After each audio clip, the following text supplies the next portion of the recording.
Guys, मेरे channel पे आप लोगों का स्वागत है।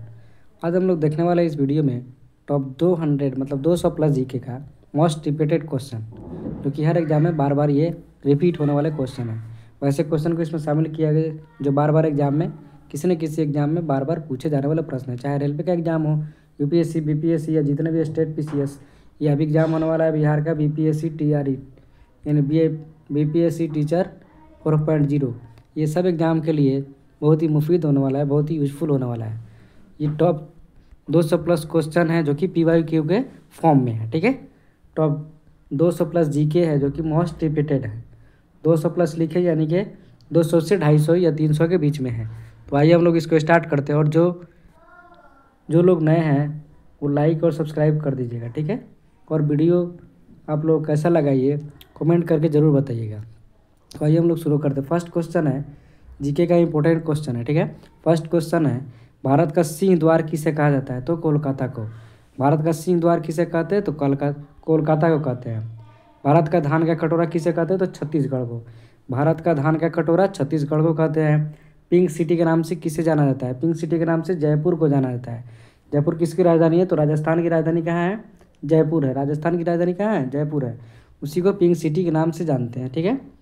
और हवा महल पूछेगा तो हवा महल कहाँ होगा आप लोग कमेंट करके बताइएगा, ठीक है। भारत का मैनचेस्टर किसे कहा था? भारत का मैनचेस्टर किसे कहते हैं? तो अहमदाबाद को। भारत का मैनचेस्टर किसे कहते हैं? अहमदाबाद को। अहमदाबाद को। उत्तर भारत का मैनचेस्टर बोलेगा तो उत्तर भारत का मैनचेस्टर तो कानपुर। उत्तर भारत का मैनचेस्टर क्या होगा? तो कानपुर, याद रखना है, ठीक है। झीलों का नगर किसे कहते हैं? तो श्रीनगर को। झीलों का नगर किसे कहते हैं? तो ये श्रीनगर को कहते हैं, ठीक है। भारत का हृदय स्थल किसे कहते हैं? भारत का हार्ट भारत के हृदय स्थल किसे कहते हैं? तो मध्य प्रदेश को कहा जाता है। नेक्स्ट देखते हैं हम लोग, भारत का पेरिस किसे कहते हैं? तो इसको जयपुर कहते हैं। भारत का पेरिस किसे कहते हैं? जयपुर को कहते हैं। भारत का चीनी का कटोरा किसे कहता है? तो उत्तर प्रदेश को। उत्तर प्रदेश को भारत का चीनी का कटोरा कहा जाता है। क्यों जानते हैं आप लोग? सबसे ज़्यादा गन्ना है ना, गन्ना से क्या निकलता है? चीनी निकलता है। तो गन्ना सबसे ज़्यादा कहाँ पे होती है? तो उत्तर प्रदेश में होती है गन्ना की खेती, ठीक है। मंदिरों के पूर्ण भूमि किसे कहते हैं? तो ये तमिलनाडु को, ठीक है। मंदिरों के पूर्ण भूमि किसे कहेंगे? तो तमिलनाडु को कहते हैं। नेक्स्ट देखते हैं हम लोग, भारत के किस राज्य को मसालों का बगीचा कहा जाता है? तो केरल को। क्वेश्चन ये पूछेगा, ईश्वर का प्रयाग निवास स्थल कहाँ है? तो ये भी केरल होगा, ठीक है। देखते हैं हम लोग, धान की डलिया किसे कहते हैं? तो छत्तीसगढ़ को। धान की डलिया किसे कहते हैं? तो छत्तीसगढ़ को कहते हैं धान की डलिया, ठीक है। फलों की डलिया किसे कहते हैं? तो हिमाचल प्रदेश को। फलों की डलिया किसे कहते हैं? हिमाचल प्रदेश को कहते हैं। संतरों की राजधानी किसे कहते हैं? तो नागपुर को। नागपुर को हम लोग संतरों की राजधानी कहते हैं। भारत का बगीचा किसे कहते हैं? भारत का बगीचा गार्डन ऑफ इंडिया किसे कहते हैं? तो ये बेंगलोर को कहते हैं। भारत का बगीचा किसे कहते हैं? तो बेंगलोर कहते हैं। बेंगलोर को इलेक्ट्रॉनिक सिटी के नाम से भी हम लोग जानते हैं, ठीक है। महलों का शहर किसे कहते हैं? तो कोलकाता को। महलों का शहर किसे कहा जाता है? कोलकाता को कहा जाता है। कोलकाता की राजधानी कहाँ है? पश्चिम बंगाल की राजधानी कहाँ है? कोलकाता है, ठीक है। नेक्स्ट, जहाँ पे ममता बनर्जी की सरकार है। नेक्स्ट देखते हैं हम लोग, त्योहारों का नगर किसे कहते हैं? तो मदुरै को। मदुरै कहाँ है? तमिलनाडु में, ठीक है। नेक्स्ट देखते हैं हम लोग, भारत का प्रवेश द्वार किसे कहा जाता है? तो मुंबई को। भारत का प्रवेश द्वार मुंबई को, यानी गेटवे ऑफ इंडिया।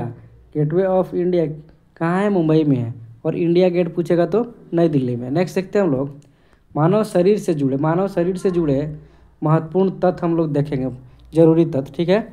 क्वेश्चन है लाल रक्तकण मतलब आरबीसी में होता है। आरबीसी में क्या होता है? अस्थि मज्जा में होता है। आरबीसी कहाँ होता है?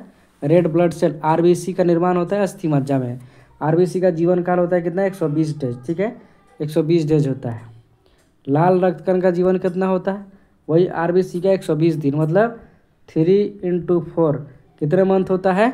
तो 4 मंथ होता है। 120 दिन होता है आरबीसी का लाइफ ऑफ आरबीसी। अब हम लोग देखते हैं डब्ल्यूबीसी, वाइट ब्लड सेल यानी श्वेत रक्तकण का जीवन काल क्या होता है? 1 से 4 दिन का होता है। श्वेत डब्ल्यूबीसी का जीवन काल क्या होता है? 1 से 4 दिन होता है। नेक्स्ट हम लोग देखेंगे, श्वेत रक्तकण को कहा जाता है ल्यूकोसाइट। डब्ल्यूबीसी का अन्य नाम क्या है? ल्यूकोसाइट। डब्ल्यूबीसी का दूसरा नाम क्या हो जाएगा? तो ल्यूकोसाइट हो जाएगा, ठीक है। आरबीसी को, रेड ब्लड सेल को कहा जाता है क्या? इरिथ्रियोसाइट। इसका दूसरा नाम क्या है आरबीसी का? तो इरिथ्रियोसाइट कहते हैं, ठीक है। नेक्स्ट देखते हैं हम लोग, शरीर का ताप नियंत्रक किसे? हाइपोथैलेमस। हाइपोथैलेमस शरीर का ताप नियंत्रक क्या है?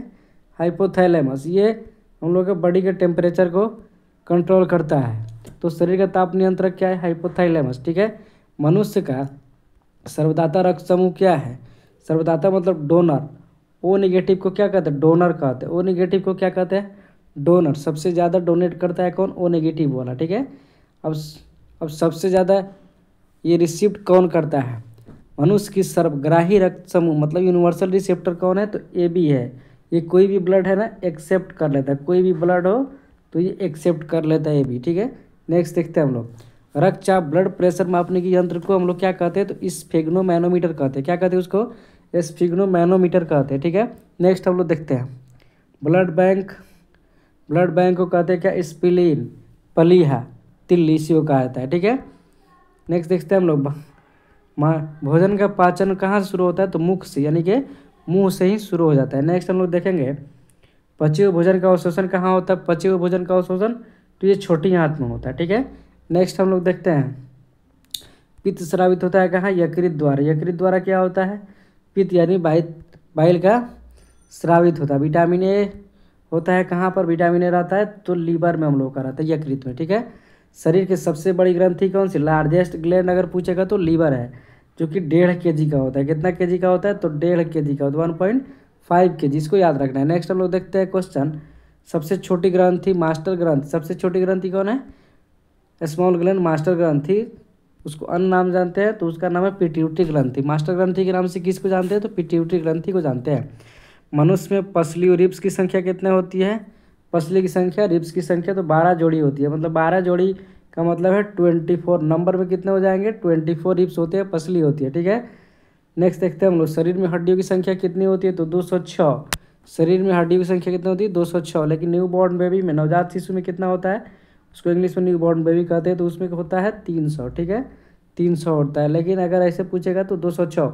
शरीर में मांसपेशियों की कुल संख्या कितनी होती है? तो 639 होती है। 639 याद रखना है इसको।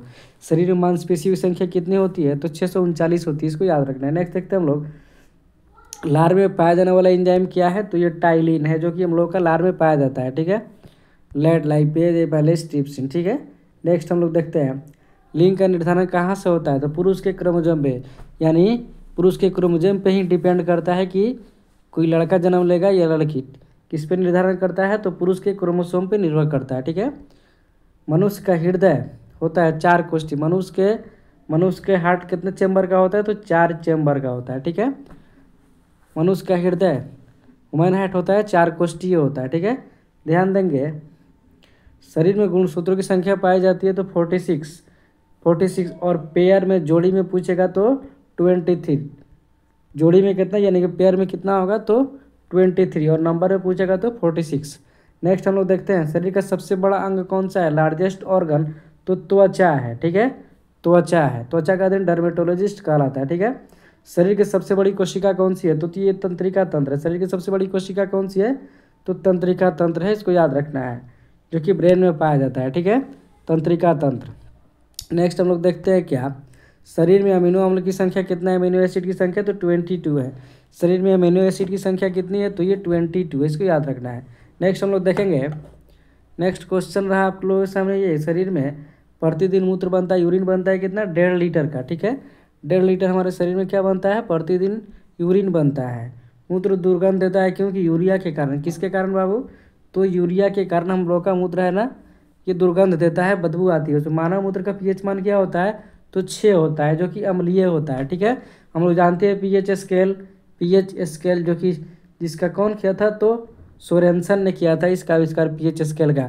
इसमें बीच वाले मानते हैं 0, ये इस साइड रहेगा बाएं साइड, तो इसको अम्लीय कहेंगे। मतलब 0 इधर रहेगा तो लेफ्ट साइड रहेगा तो इसको क्या कहेंगे? एसिड कहेंगे। और दाहिने साइड वाले को बेस कहेंगे। ठीक है। दाहिने साइड वाले को बेस कहेंगे। ठीक है। तो ये 6 है, तो इसको हम लोग क्या कहेंगे? अम्लीय कहेंगे, एसिड कहेंगे। ठीक है। नेक्स्ट हम लोग देखेंगे 7 7 14 नहीं, ये 14 होता है। टोटल कितना होता है? पीएच स्केल नंबर में 14 होता है। ठीक है। ऐसे रहेगा, 0 से स्टार्ट होगा, 1 2 3 4 7 अगर आ जाएगा यहाँ तक तो ये न्यूट्रल होता है। ठीक है। 8 रहेगा, 9 रहेगा, 10 रहेगा, 11 12 13 14 तक रहता है। तो ये इधर 7 से प्लस जाएगा तो इसको क्या कहेंगे? बेस कहेंगे, और 7 से कम रहेगा तो एसिड कहेंगे, और बीच वाले पार्ट को न्यूट्रल कहेंगे, ठीक है। इस उदासीन कहते हैं हिंदी में। नेक्स्ट हम लोग देखते हैं क्वेश्चन, शरीर का सामान्य तापमान कितना होता है, तो 98.6 डिग्री फ़ारेनहाइट में, ठीक है, या डिग्री सेल्सियस में कितना होता है 37, या केल्विन में अगर बोलिएगा तो 310 केल्विन का होता है। नेक्स्ट हम लोग देखते हैं क्वेश्चन क्या है, मानव शरीर में टिबिया नामक हड्डी पाई जाती है, तो पैर में टिबिया नामक हड्डी पाई जाती है, टिबिया, ठीक है, तो ये पैर में पाई जाती है। नेक्स्ट क्वेश्चन हम लोग देखेंगे, दांतों और हड्डियों की संरचना किसके लिए आवश्यक है, तो कैल्शियम और फास्फोरस के लिए। दांतों और हड्डियों की संरचना के लिए आवश्यक है कौन सा तत्व, तो कैल्शियम और फास्फोरस है। नेक्स्ट हम लोग देखेंगे, रुधिर को थक्का बनाने में सहायक होता है क्या, प्लेटलेट, है ना। रुधिर को थक्का बनाने में, जमने में कौन सहायता करता है, तो प्लेटलेट सहायता करता है। नेक्स्ट हम लोग देखेंगे, मस्तिष्क तथा सिर का अध्ययन को हम लोग क्या कहते हैं, फ्रेनोलॉजी कहते हैं। मस्तिष्क तथा सिर के अध्ययन को फ्रेनोलॉजी कहते हैं, ठीक है, याद रखना है इसको। नेक्स्ट देखते हैं हम लोग, श्वसन के दौरान सर्वाधिक मात्रा में ली गई गैस, तो नाइट्रोजन। हम लोग जानते हैं वायुमंडल में कितना, हमारे इन्वायरमेंट में नाइट्रोजन कितना परसेंट है, तो 78% है, और ऑक्सीजन बोलेगा तो 21%। अब बाकी अन्य गैस हैं, ठीक है, इसको याद रखना है। जीवाश्म कौन सा होता है, तो साइकस होता है। जीवाश्म कौन सा होता है, तो ये साइकस होता है, इसको याद रखना है। मिनीमाता रोग किसके कारण होता है, तो जल में मरकरी के प्रदूषण से। मिनीमाता रोग किसके कारण होता है, तो जल में मरकरी के प्रदूषण से। हम लोग इसको याद रखेंगे। नेक्स्ट हम लोग देखते हैं, मानव त्वचा, ह्यूमन स्किन का अध्ययन करने वाला विज्ञान कहलाता है, क्या कहलाता है ये, देखें, डर्मेटोलॉजी क्या कहते हैं, त्वचा स्किन का अध्ययन क्या कहलाता है, डर्मेटोलॉजी कहलाता है, और जो इसका होता है उसको डर्मेटोलॉजिस्ट कहते हैं। नेक्स्ट हम लोग देखेंगे, कीड़ों का अध्ययन करने वाले विज्ञान को हम लोग क्या कहलाते हैं, एंटोमोलॉजी मतलब कीट का अध्ययन या कीड़ों का अध्ययन कहलाता है। नेक्स्ट हम लोग देखेंगे, पित्त किस अंग के लिए, पित्त बाइल किस अंग के द्वारा पैदा किया जाता है, तो यकृत, लीवर के द्वारा, है ना, पित्त का निर्माण किया जाता है, प्रोड्यूस किया जाता है। नेक्स्ट हम लोग देखते हैं, मानव शरीर में रुधिर यानी कि ब्लड बैंक का कार्य कौन करता है, तो तिल्ली, स्प्लीन करता है, ठीक है। नेक्स्ट हम लोग देखेंगे, ये शरीर में हेमोग्लोबिन का कार्य क्या होता है, तो ऑक्सीजन का परिवहन करता है, ठीक है। हेमोग्लोबिन का काम क्या होता है, तो ऑक्सीजन का परिवहन करना होता है। नेक्स्ट हम लोग देखेंगे क्वेश्चन, हीमोग्लोबिन में क्या होता है, तो हीमोग्लोबिन में लोहा होता है, इसको इंग्लिश में क्या कहते हैं, फेरस कहते हैं, Fe लिखते हैं, ठीक है। तो हीमोग्लोबिन में क्या होता है, तो इसमें लोहा होता है। नेक्स्ट हम लोग देखेंगे, मानव शरीर में खून की उपस्थिति किसकी उपस्थिति के कारण हम लोग का ब्लड नहीं जमता है, तो हिपेरिन के कारण। किसके कारण, हिपेरिन के कारण मानव शरीर का खून या ब्लड नहीं जमता है, तो हिपेरिन के कारण, ठीक है। नेक्स्ट हम लोग देखेंगे, रुधिर में प्लाज्मा, और रुधिर के प्लाज्मा में किसके द्वारा एंटीबॉडी का निर्माण होता है, तो लिम्फोसाइट का, ठीक है, लिम्फोसाइट के द्वारा, ठीक है। नेक्स्ट हम लोग देखेंगे, लाल रक्त कणिकाओं में यानी आरबीसी का शमशान या ग्रेवयार्ड किसको कहा जाता है, तो प्लीहा को कहा जाता है, स्प्लीन को कहा जाता है। लाल रक्त कणिकाओं में आरबीसी का शमशान, ग्रेवयार्ड ऑफ आरबीसी कहते हैं प्लीहा को, ठीक है। नेक्स्ट हम लोग देखेंगे, क्रेब्स चक्र में किसका संश्लेषण होता है, तो पायरुविक एसिड का, ठीक है। क्रेब्स चक्र में किसका संश्लेषण होता है, तो पायरुविक एसिड का होता है। नेक्स्ट हम लोग देखेंगे क्वेश्चन, मानव शरीर में यूरिया का निर्माण कहाँ होता है, तो यकृत में यानी कि लीवर में। यूरिया का निर्माण कहाँ होता है, तो यकृत में होता है। नेक्स्ट हम लोग देखेंगे, ये कि रक्त की अशुद्धियाँ किस अंग में जाकर छनती है, तो वृक्क यानी कि किडनी में जाकर जितनी भी अशुद्धि है वो जाकर छनती है। नेक्स्ट हम लोग देखेंगे, श्वसन की क्रिया कहाँ संपन्न होती है, तो माइटोकॉन्ड्रिया में। श्वसन की क्रिया कहाँ संपन्न होती है, तो माइटोकॉन्ड्रिया में संपन्न होती है। नेक्स्ट हम लोग देखेंगे, प्रमुख राजवंश और उनके संस्थापक देखेंगे, ठीक है। फर्स्ट है हर्यक वंश का संस्थापक कौन थे, बिंबिसार। हर्यक वंश का संस्थापक कौन थे, तो बिंबिसार थे। नंद वंश का कौन संस्थापक थे, तो इसका महापद्म नंद थे, ठीक है। नंद वंश का संस्थापक कौन थे, तो महापद्म नंद थे। चंद्रगुप्त मौर्य का कौन थे, मौर्य वंश का चंद्रगुप्त मौर्य थे, ठीक है। नेक्स्ट याद रखेंगे हम लोग, गुप्त वंश का कौन से थे, तो ये श्रीगुप्त थे। गुप्त वंश का संस्थापक कौन थे, तो ये श्रीगुप्त थे। पाल वंश का गोपाल थे। पाल वंश का संस्थापक क्या है, तो ये गोपाल थे, ठीक है। यहाँ भी पाल है, यहाँ भी पाल है, तो इसको गोपाल याद रखना है। कितना ईजी है ये। पाल वंश का संस्थापक गोपाल, इसको याद रखना है। नेक्स्ट हम लोग देखेंगे पल्लव वंश का संस्थापक कौन थे, तो सी विष्णु थे। पल्लव वंश का संस्थापक कौन थे, सी विष्णु थे। नेक्स्ट हम लोग देखेंगे राष्ट्रकूट वंश का कौन थे, तो ये दंती दुर्ग थे। राष्ट्रकूट वंश का संस्थापक कौन थे, तो ये दंती दुर्ग थे। नेक्स्ट हम लोग देखेंगे क्वेश्चन, ये चालुक्य वातापी वंश का कौन संस्थापक थे, तो पुलकेशिन प्रथम थे। चालुक्य वातापी वंश का संस्थापक पुलकेशिन प्रथम थे। नेक्स्ट हम लोग देखेंगे ये चालुक्य कल्याणी वंश के संस्थापक तैलव द्वितीय थे। ठीक है, चालुक्य या कल्याणी वंश के संस्थापक कौन थे, तैलव द्वितीय थे। चोल वंश का ये संस्थापक कौन थे, तो विजयालय थे। चोल वंश के संस्थापक कौन थे, तो ये विजयालय थे। नेक्स्ट हम लोग देखेंगे क्वेश्चन, सेन वंश का संस्थापक कौन थे, तो सामंत सेन थे। सेन वंश का संस्थापक कौन थे, सेन वंश का, तो ये सामंत सेन थे। नेक्स्ट हम लोग देखेंगे गुर्जर प्रतिहार वंश के संस्थापक कौन थे, तो ये हरिश्चंद्र या नागभट्ट थे। नेक्स्ट हम लोग देखते हैं चौहान वंश का संस्थापक कौन थे, तो ये वासुदेव थे। चौहान वंश का संस्थापक कौन थे, तो ये वासुदेव थे। नेक्स्ट हम लोग देखते हैं चंदेल वंश के संस्थापक कौन थे, तो ये नन्नुक याद रखना है। चंदेल वंश के संस्थापक कौन थे, तो ये नन्नुक थे। गुलाम वंश के संस्थापक कौन थे, तो कुतुबुद्दीन ऐबक। गुल खिले तो सांस लो याद ही होगा। तो गुलाम वंश के संस्थापक कौन थे, तो ये कुतुबुद्दीन ऐबक थे। नेक्स्ट हम लोग देखते हैं क्या, खिलजी वंश के संस्थापक कौन थे, तो ये जलालुद्दीन खिलजी थे।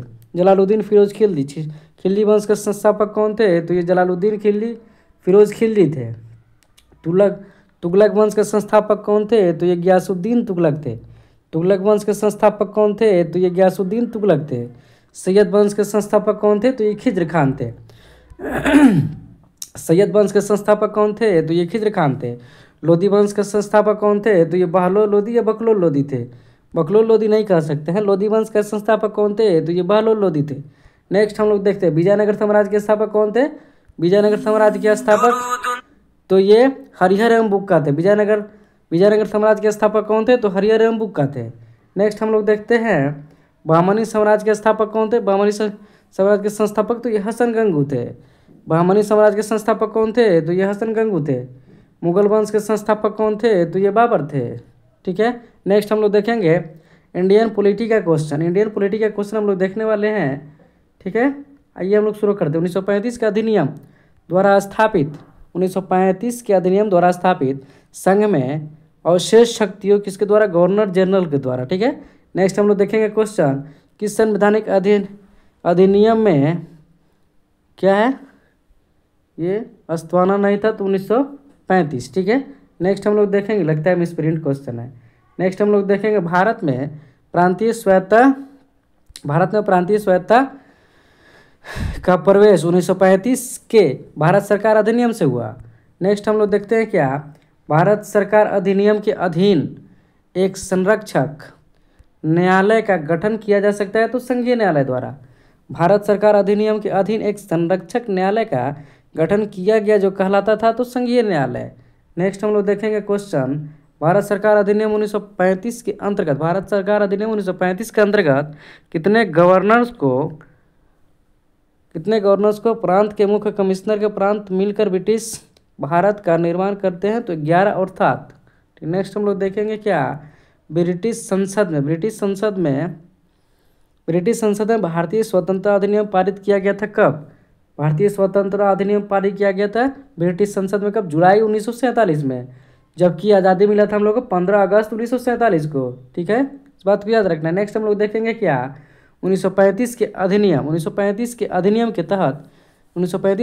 के तहत कराए गए विधानसभा चुनाव में किस राज्य में कांग्रेस ने पूर्ण बहुमत हासिल प्राप्त नहीं किया था, तो बंगाल में। नेक्स्ट हम लोग देखेंगे क्वेश्चन, भारतीय संविधान के अंतर्गत प्रथम आम चुनाव कब हुआ, तो 1950-52 में हुआ था। ठीक है, नेक्स्ट हम लोग देखेंगे क्या, 1951-52 में हुआ था। 1950 या 52 में नहीं हुआ था, 1951-52 में हुआ था। नेक्स्ट हम लोग देखेंगे क्या, भारत के संविधान के निर्माताओं का मत निम्नलिखित में से किस में प्रतिबिंबित होता है, तो ये उद्देशिका में प्रतिबिंबित होता है। ठीक है, नेक्स्ट हम लोग देखेंगे क्या, भारत के संविधान सभा का गठन किया गया कैसे, कैबिनेट मिशन के अंतर्गत। कैबिनेट मिशन कब आया था, तो 1946 में आया था। ठीक है, कैबिनेट मिशन कब आया था, तो 1946 में आया था। नेक्स्ट हम लोग देखेंगे क्या, भारत के संविधान में कहाँ गया भाई, हाँ, कैबिनेट मिशन भारत के संविधान कहाँ गया, हाँ, भारत के संविधान में केंद्र और राज्यों के बीच किया गया शक्तियों का विभाजन किसमें उल्लेखित आधारित है? तो भारत सरकार भारत शासन अधिनियम 1935 के अंतर्गत। नेक्स्ट हम लोग देखेंगे क्वेश्चन क्या, ये क्वेश्चन है कैबिनेट मिशन योजना के अंतर्गत संविधान निर्मात्री परिषद में प्रत्येक प्रांत को आवंटित सदस्य संख्या निर्धारित करने के लिए एक प्रतिनिधि कितनी जनसंख्या के अनुपात में था? तो ये 10 लाख व्यक्ति के अनुपात में था। नेक्स्ट क्वेश्चन क्या है, कैबिनेट मिशन योजना के अंतर्गत भारत के लिए जो प्रस्तावित किया गया वह एक था संघ था। ठीक है, कैबिनेट मिशन योजना के अंतर्गत भारत के लिए जो प्रस्तावित किया गया वह था वह एक था तो संघ था। ठीक है, नेक्स्ट हम लोग का है कैबिनेट मिशन योजना 1946 में भारत के लिए प्रस्तावित किया गया तो कमजोर केंद्र सहित संघात्मक सरकार का। नेक्स्ट क्या क्वेश्चन है, किस अधिनियम के द्वारा अंग्रेजों ने अखिल भारतीय संघ प्रस्तावित किया? तो इंडियन काउंसिल अधिनियम 1935। नेक्स्ट हम लोग का क्वेश्चन है लक्ष्मण जो 1935 के अधिनियम का तो है किंतु 1919 का अधिनियम का नहीं है, वह है अखिल भारतीय संघ। नेक्स्ट हम लोग का क्वेश्चन है राष्ट्रपति उपराष्ट्रपति के निर्वाचन में विवाद मामलों किसके द्वारा हल किया जाता है? तो इस सुप्रीम कोर्ट द्वारा, उच्चतम न्यायालय द्वारा। ठीक है, संविधान में मूल कर्तव्य को किस समिति की अनुशंसा पे शामिल किया गया? तो सरदार स्वर्ण सिंह समिति पे मूल कर्तव्य को शामिल किया गया है, सरदार स्वर्ण सिंह समिति पे।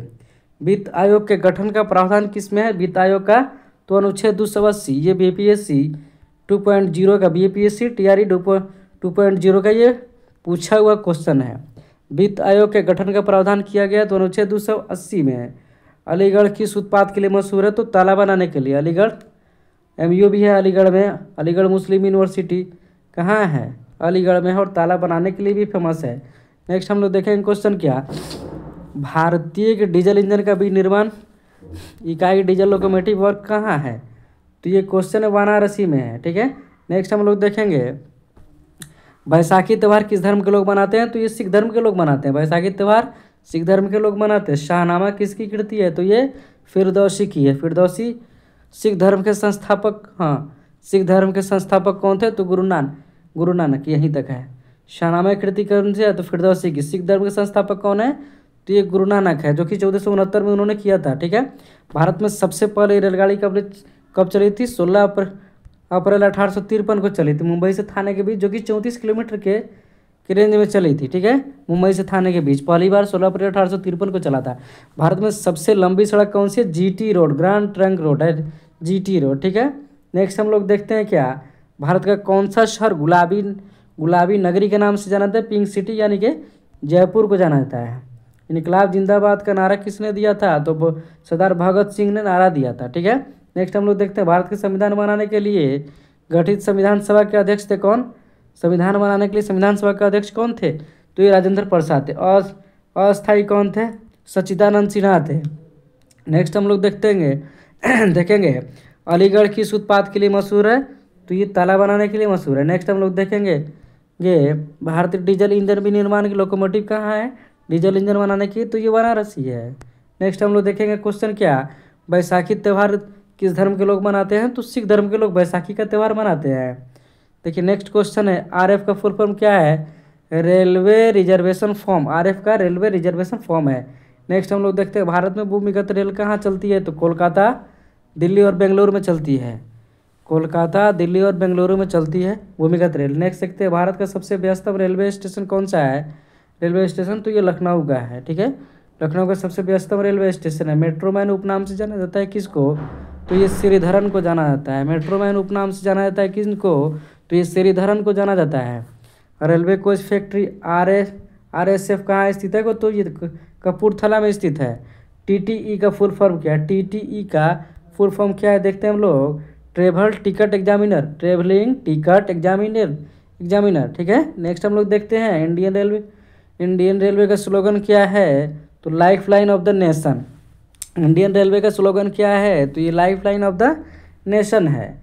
मैत्री एक्सप्रेस किन देशों के बीच चलती है? तो भारत बांग्लादेश के बीच चलती है मैत्री एक्सप्रेस। ठीक है, नेक्स्ट हम लोग देखते हैं क्या, भारत की सबसे तेज ट्रेन कौन सी है? तो शताब्दी एक्सप्रेस है। भारत की सबसे तेज ट्रेन कौन सी है? तो ये शताब्दी एक्सप्रेस है। भारत का पहला कंप्यूटरीकृत आरक्षण कहाँ शुरू हुआ? तो नई दिल्ली में शुरू हुआ। ठीक है, नेक्स्ट हम लोग देखते हैं क्या, आरआरबी का फुल फॉर्म क्या है? तो रेलवे रिक्रूटमेंट बोर्ड है। आरआरबी का फुल फॉर्म क्या है? तो ये रेलवे रिक्रूटमेंट बोर्ड है। भारत में कर्मचारियों की भर्ती के लिए रेलवे कितने जोन है? तो 19 जोन है। नेक्स्ट हम लोग देखते हैं क्या भारतीय रेलवे की स्थापना कब हुई? तो 16 अप्रैल 1853 को हुई। ठीक है, नेक्स्ट हम लोग देखेंगे भारत की पहली रेलवे सुरंग का नाम क्या है?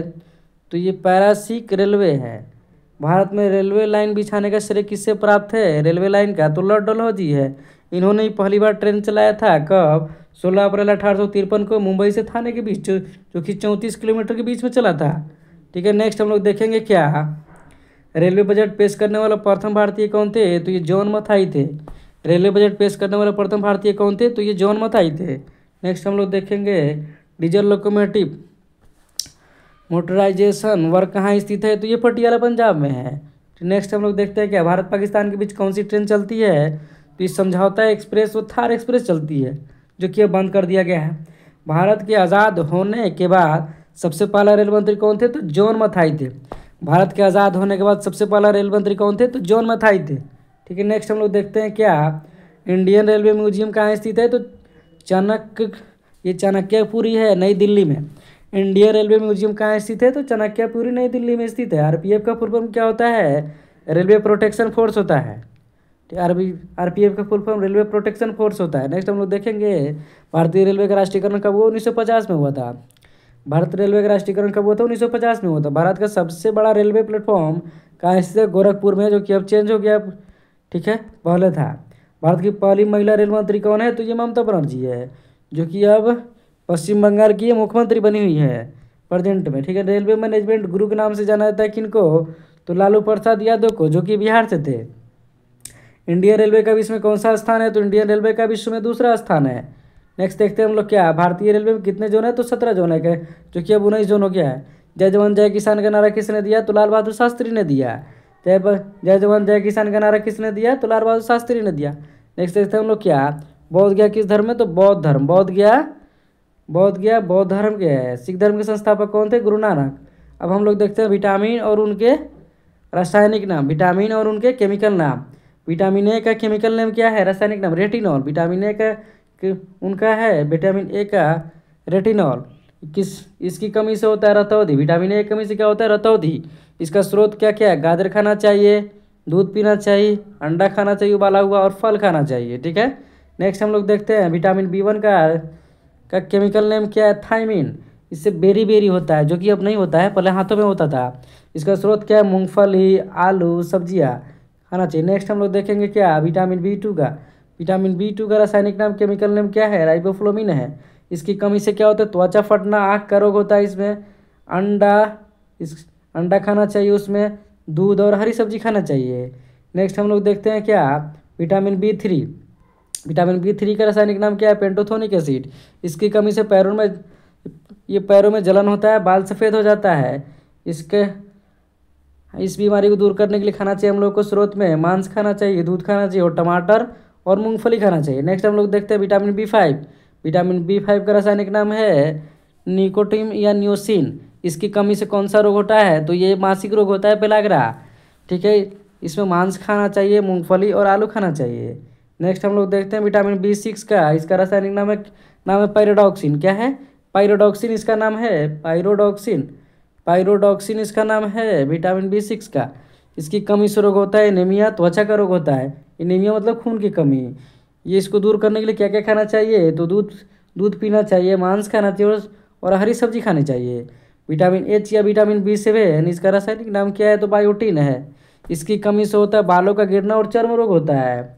इसका स्रोत क्या? ईस्ट है, गेहूं है, और अंडा है, खाना चाहिए। ठीक है, नेक्स्ट हम लोग देखते हैं क्या विटामिन B12 का रासायनिक नाम क्या है? साइनोकोबालमिन।